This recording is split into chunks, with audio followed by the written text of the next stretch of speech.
15ویں تاریخ جس کے ہمارے یہاں غیر معمولی اہمیت حاصل ہے وہ بالکل قریب ہے، بلکہ شاید جس وقت میری آواز آپ لوگوں تک پہنچے یہ وہی رات ہو یا آنے والی رات وہی یعنی 15 شعبان کی رات ہو۔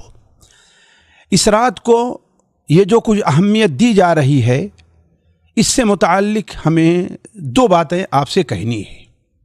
پہلی بات تو یہ ہے کہ بڑے سیدھے اور صاف الفاظ میں یہ ہے کہ نبی کریم حضرت محمد مصطفیٰ صلی اللہ علیہ وسلم جنہوں نے ہمیں سنت کی پیروی کا حکم دیا ہے اور بدعات سے بچنے اور بدعات سے دور رہنے کی تاکید فرمائی ہے، حتیٰ کہ آپ صلی اللہ علیہ وسلم نے یہاں تک ارشاد فرمایا کہ میں تمہارے درمیان 2 چیز چھوڑ کر کے جا رہا ہوں، جب تک انہیں مضبوطی سے تھامے رہو گے کبھی گمراہ نہیں ہوگے، اللہ کی کتاب اور میری سنت۔ اسی طریقے سے آپ صلی اللہ علیہ وسلم نے بڑی صراحت کے ساتھ بلکہ ہر خطبے میں آپ فرمایا کرتے تھے فَإِنَّ كُلَّ مُحْدَثَةٍ بِدْعَةٍ وَكُلَّ بِدْعَةٍ ضَلَالَةٍ، اور سنن نسائی میں اتنا اضافہ وَكُلَّ ضَلَالَةٍ فِي النَّارِ۔ یاد رکھو اس میں کوئی شبہ نہیں کہ دین میں ہر وہ چیز جو نئی ایجاد کی جائے وہ گمراہی ہے۔ یہ آپ صلی اللہ علیہ وسلم کا فرمان ہے، کسی دوسرے کا قول نہیں ہے۔ فَإِنَّ كُلَّ مُحْدَثَةٍ بِدْعَةٍ وَكُلَّ بِدْعَةٍ ضَلَالَةٍ، اور ہر نئی چیز ہر بدعت جو ہے وہ گمراہی ہے۔ آپ صلی اللہ علیہ وسلم نے کہا ہر بدعت گمراہی ہے، یہ نہیں کہ ہاں بھائی یہ بدعت حسنہ بدعت سیئہ، جس طرح اگرچہ بدعت حسنہ اپنے طور پر کہتے ہیں لیکن شریعت میں کوئی بدعت حسنہ نہیں ہے۔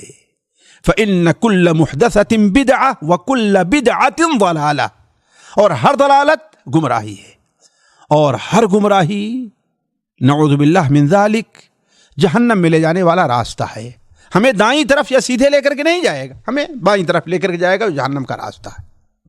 اب سوال یہ ہے میرے عزیزو، میرے اس بات پر غور کریں، نقطے پر۔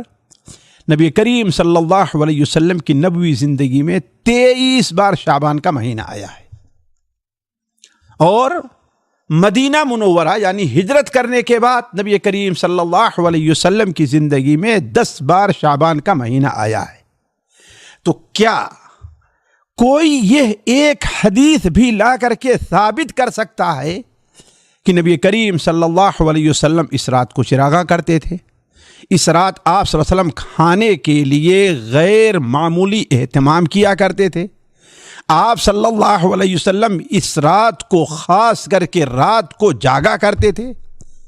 میں نہیں سمجھتا کہ کوئی آدمی جو پورے علم والا نہیں بلکہ آدھے علم والا بھی ہوگا وہ کوئی ایسی حدیث بھی لا کر کے پیش کر سکتا ہے جس سے ثابت ہو کہ نبی کریم صلی اللہ علیہ وسلم اس رات کو غیر معمولی اہمیت دیا کرتے تھے۔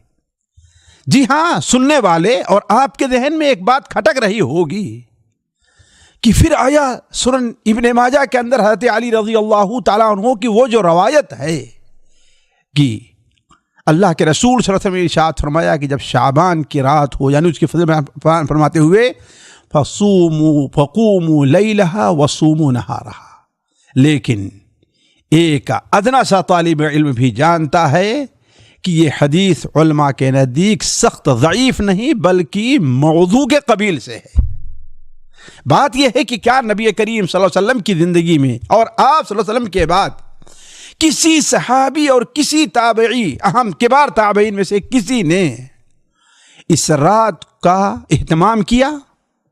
ہم یہ مانتے ہیں کہ بعض علماء کے نزدیک اس رات کی فضیلت ہے کہ اللہ تبارک و تعالیٰ، جیسے سنن ابن ماجہ ہی کے اندر حضرت ابو موسیٰ اشعری حضرت معاذ بن جبل کی روایت ہے، مسند احمد وغیرہ میں حضرت عبداللہ ابن عمرو کی روایت ہے کہ اللہ تبارک و تعالیٰ شعبان کی 15ویں شب کو بندوں کی طرف متوجہ ہوتا ہے اور مشرک اور کینہ پرور کے علاوہ ہر ایک کے گناہ کو معاف کر دیتا ہے۔ جی ہاں، یہ حدیث بہت سے علماء کے نزدیک حسن اور صحت کے درجے کو پہنچتی ہے۔ تو گویا اس رات کو اللہ تبارک تعالیٰ بندوں کی مغفرت کرتا ہے، لیکن کس کی؟ حلوہ پوڑی پکانے والوں کی، چراغاں کرنے والوں کی، بدعتیں ایجاد کرنے والوں کی، کس کی مغفرت کرتا ہے؟ پہلی شرط یہ ہے کہ مشرک نہیں ہونا چاہیے، کسی کو شرک نہیں ہونا چاہیے۔ دوسری شرط یہ ہے کہ اس کے اندر کینہ نہیں ہونا چاہیے۔ لیکن اس حدیث کو بنیاد بنا کر کے اللہ کے رسول اور صحابی میں سے کسی نے بھی اس رات کو بیداری اور اس دن کو روزے کے لیے خاص نہیں کیا۔ اس کی بعینہی مثال جمعہ کی رات ہے اور جمعہ کا دن ہے۔ یہ سال کے سب سے افضل دنوں میں اگر کہا جائے تو برا نہیں ہے، بلکہ صحیح ہوگا۔ بلکہ آپ صلی اللہ علیہ وسلم اس جمعرات کی رات اور جمعہ کے دن کی یہ فضیلت بیان فرمائی ہے کہ جو شخص اس رات کو جس کی وفات ہو جائے، اللہ تعالیٰ اسے عذاب قبر کے فتنے سے محفوظ رکھتا ہے۔ لیکن کیا اس فضیلت کے باوجود اس رات کو جاگنا، یعنی جمعہ کی رات کو اور جمعہ کے دن کا روزہ رکھنا مشروع ہوگا؟ بلکہ قطعاً نہیں۔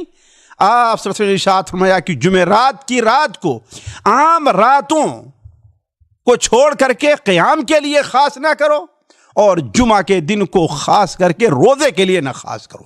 تو کسی چیز کا افضل ہونا ایک اور چیز ہے اور اس دن کوئی خاص عمل کرنا یہ اور چیز ہے۔ یہ پہلی بات ہوئی۔ دوسری بات یہ ہے کہ کیا ہم اور آپ اس طرف آتے ہیں کہ اس مبارک مہینے میں نبی کریم صلی اللہ علیہ وسلم کا جو معمول رہا ہے، یعنی بکثرت روزہ رکھنا، کیا ہم نبی کریم صلی اللہ علیہ وسلم کی سنت کو اپنانے کی طرف آئیں گے؟ اگر ہم یہ کرتے ہیں تو گویا ہم شعبان کے مہینے کا حق اور شبرات کا حق ادا کرتے ہیں، ورنہ ہم اپنے قول سے نہیں تو اپنے عمل سے نبی کریم صلی اللہ علیہ وسلم کے باغیوں میں اپنا شمار کرتے ہیں۔ اللہ تبارک و تعالی ہم میں سے ہر شخص کو سنت کی پیروی اور بدعات سے بچنے کی توفیق عطا فرمائے۔ والسلام علیکم ورحمۃ اللہ وبرکاتہ۔ سامعین کرام، ہمارے علمی اور عوامی دروس اور سوال و جواب کی مجلسوں سے آپ خود بھی مستفید ہوں اور اپنے دوست و احباب کے ساتھ بھی شیئر کریں۔ عین ممکن ہے کہ آپ کے شیئر سے کسی کی اصلاح اور آپ کے لیے صدقہ جاریہ بن جائے۔ واٹس ایپ پر اسلامک میسج حاصل کرنے کے لیے نمبر نوٹ فرمائیں: یعقوب عزیز 00966 5089 59707۔ واٹس ایپ سوال جو آپ گروپ میں ایڈ ہونے کے لیے نمبر نوٹ فرمائیں: عبدالسلام عمری